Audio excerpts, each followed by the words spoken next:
What's up, nerds, geeks, and collectors alike? Today we're taking a look at the Marvel Legends MCU 10-year anniversary Avengers Infinity War Mark 50 Iron Man and Iron Spider 2-pack. This is a straight up repackage of the retail version with additional accessories as well as additional paint.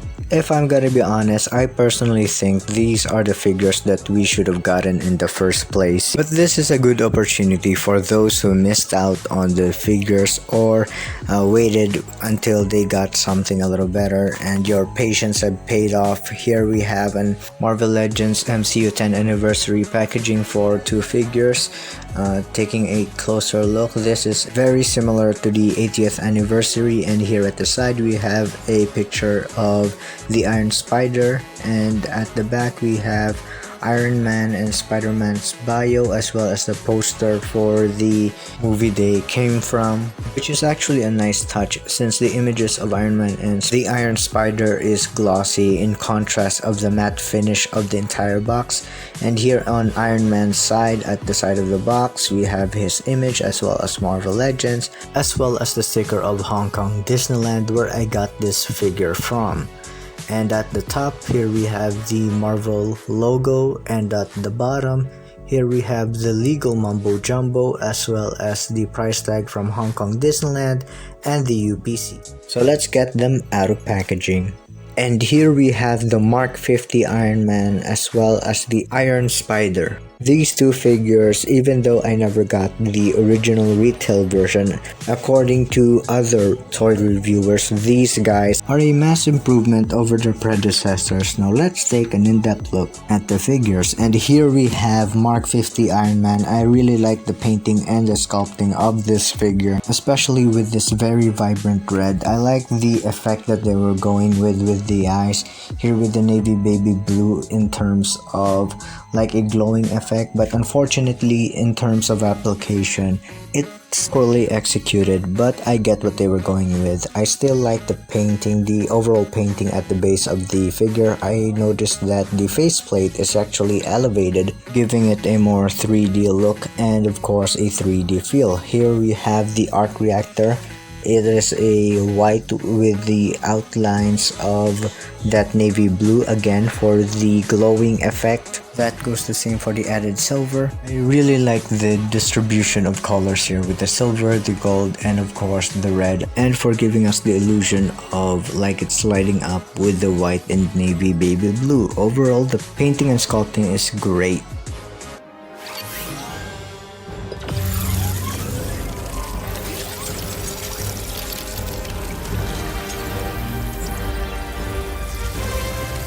With this 2-pack, Iron Man does not come in a shortage of accessories. From additional hands, blast effects, a shield, arm cannons, these floating things, I guess I'll consider them as repulsor enhancers. This gives the toy a lot of options when it comes to playability, posability, and of course displayability.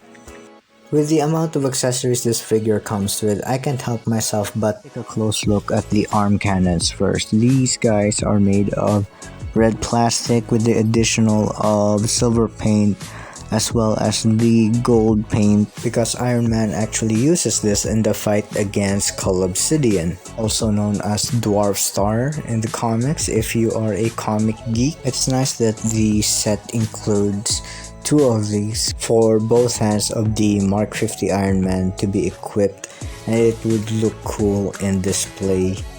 And here we have Iron Man equipped with the weapons. Actually, pro tip, if you want these weapons to really fit well without any worries, I recommend doing this, like leaving the figure without his hands, since you won't be able to fit this blast effect if you had the fist in, or if you had the open hands, you have to remove the open hands in order to add or remove the arm cannon, which is tiring and not to mention unnecessary if it can hold the blast effects perfectly. Moving on into the interchangeable open arms, which every Iron Man figure has to come with in order to have him in that iconic repulsor pose. And it wouldn't be an Iron Man figure without the interchangeable open arms, which you can attach these blast effect which every Iron Man figure comes with in recent years. Either if it's just 2 pieces or 2 similar pieces, up to 4 identical blast effects for the arms and the feet. Now here we have the open arms with the blast effects attached to them. I actually prefer this shade for the blast effect. I have a couple of them, but by far this is the best. And in order to safely remove the hand, all you do is pull the interchangeable hand and replace it with the alternative hand in order to get some of that delicious and epic poses. Another accessory he comes with is this shield, which he briefly used against with Cole Obsidian in New York and against Thanos in Titan.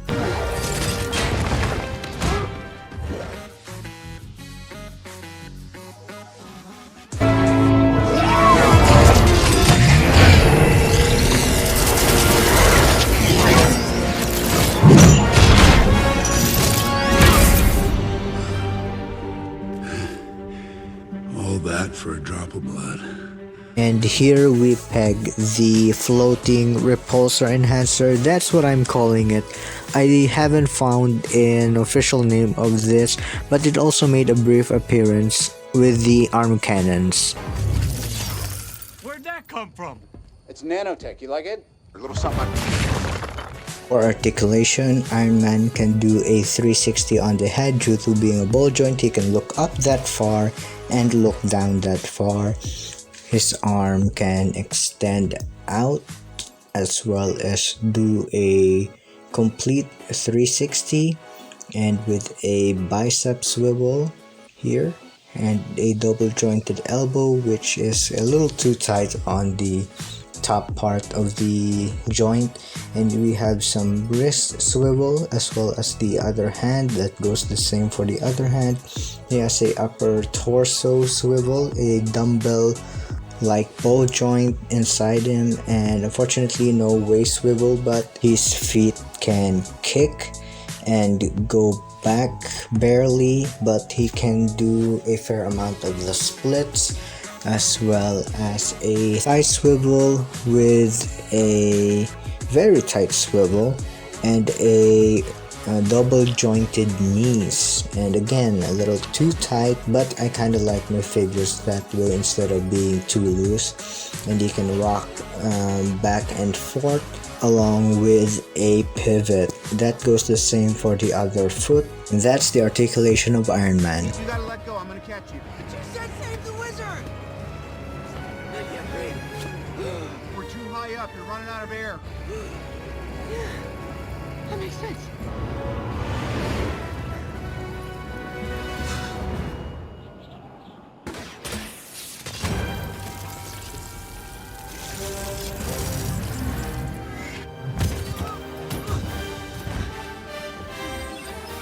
Here we have Spider-Man. He is no exception to that exquisite painting and sculpting. Let's take an in-depth look. Here we have a beautiful head sculpt of Spider-Man with those simple paint applications on the eyes. I like the fact that they did not do the webbing with the black paint since it bled out. I wouldn't say ruining the figure, but at least this has a cleaner look to it, along with the sculpted spider symbol and the careful and precise application of the gold paint, making sure that it doesn't bleed into the red or into the blue, with the fine addition of these bracelets which the original figure did not come with. And the painting and sculpting does not end with the face and the torso, it goes all around the figure. But one issue I encountered with the figure is the thigh. The thigh is the wrong sculpt, but I wouldn't say the wrong sculpt. That this thigh, the one on his left, is actually the right thigh as well. So I have two upper right thighs, but the bottom part of the thigh swivel is actually correct. Only this part is wrong. But you wouldn't notice it if you really look into it, due to the fact that the sculpt is, or rather the mold is actually correct. The only problem is the sculpting on the thigh. I mean, the details, the sculpting of the details on the thigh is actually the problem. Here is a closer look. Here you can see that even though it's opposite, it does not have the sculpting of the back. But right here, if I rotate it around, you can see these are both the right thigh, but unfortunately it's on the left, so which is kind of weird. I don't mind it much because you won't really notice it. It's actually the right mold. The overall mold of the feet is correct. It's just the sculpting details. And here we have Spider-Man's accessories. He just has his iron spider arms as well as a Tom Holland head sculpt. Considering that Spider-Man didn't really have any more accessories, and if Hasbro really wanted to add, I guess the only logical choice is the web, since that's the only accessory that would be logical if they added. And here we have a closer look at his individual spider arms, but these guys are actually sculpted the same. There's nothing that the other one has that differentiates it from the other. But I gotta say, this thing is beautifully sculpted on the plastic with these great details, attention to details if you must. And here we have, it's actually it has 3 points of articulation, a hinge here, which can rotate. Right here it's a little tight, as well as here another hinge. You can also rotate this around. Here we go. And the last one is actually a hinge as well, and you can rotate this after you attach it into Iron Spider's back. That goes the same for the other spider arms. This is actually the major highlight of the figure. The retail version did not come with the additional spider arms, but it should have, as well as the bracelet. But thankfully I skipped out on that figure. Now here in this, you can see here in this peg hole, this is where you attach, and this assembly piece is already attached to Iron Spider, and I don't think you can remove it. And all you have to do is make sure that the peg is positioned, as well as the outer part is actually, the inner part is the ball. You can actually attach these in any order. There isn't really a problem. Just make sure you apply just the right amount of force in order to prevent breaking the pegs, because these are really small and fragile pegs. If you exert the wrong amount of force, there's a chance that they won't peg in or snap on you. And believe me when I say that glue or super glue will not help you, as well as be careful not to tear the plastic, and that goes the same for the sockets.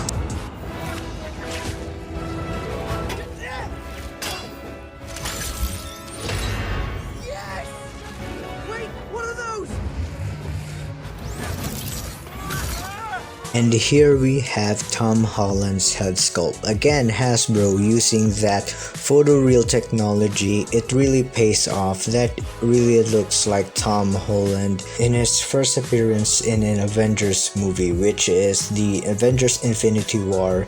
And this is definitely a spitting image of Tom Holland in figure form. This is a really nice head sculpt, from the hair, from the eyes, into the nose, and as well as the lips. The paint is carefully applied. It is very precise. I don't have any complaints with the head sculpt. And in order to install the head sculpt, all you have to do is pull the current head, the mask head, and replace it with the Tom Holland head sculpt. Just pop it in there, just like that. There we go.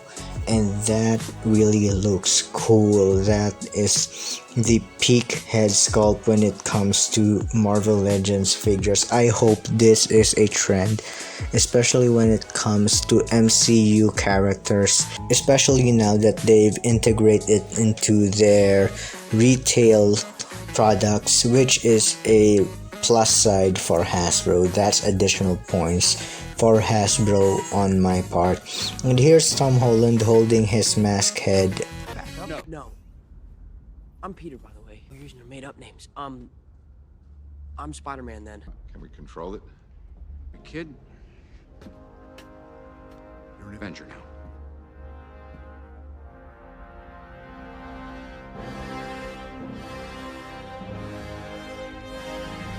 Which I think he can, since it's made of iron. I guess it would hold its shape. And speaking of that sculpt, he can do an entire 360, look up that far, look down that far.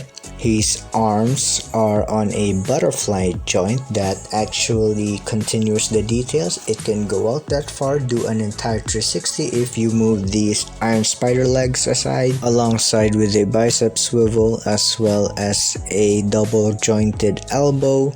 Again, kind of tight on the upper part of the joint. And he has wrist articulation. Not only a swivel but also a bend, which is really nice, especially considering this is a Spider-Man figure. You will need as much posability. He has an ab crunch and cannot arc back. He has also a waist swivel, and then at the bottom he can do a kick right here, as well as move back just a little. Yes, he can do the splits, and then he also has that thigh swivel, and then a beautiful double jointed knee. And there you go, with a matching back and forth movement at the feet. There you go, back and then forth, and then a beautiful pivot. And at the arms, here we have a hinge, and it can rotate again with another hinge. 3 points of articulation once more, and let's just add this into the articulation, even though I've shown it earlier. Here we have another rotation. All three of these can connect, 1, 2, and then 3. It can move and rotate. There you have it, Iron Spider's articulation. Of course, in order to check the scale, let's do some size comparison. Here we have the Marvel Legends Civil War 3-pack Battle Damage Iron Man, and of course the Marvel Legends Civil War 3-pack normal Spider-Man, MCU Spider-Man if you must. And since we have these characters, let me just add the same characters from the same movie, but the only difference is that these are Hasbro basic figures, Mark 50 Iron Man and Hasbro basic figure Iron Spider, which isn't the correct scale, but since we're reviewing Infinity War figures, might as well just add them. As you can see here, Marvel Legends really towers compared to the basic figure, except for the Spider-Man. I think they're the same height. The only difference are the length of the Iron Spider arms, moving them out of the way. Here we have the Marvel Legends size comparison, and as you can see here, it's actually the same size from Civil War to Infinity War.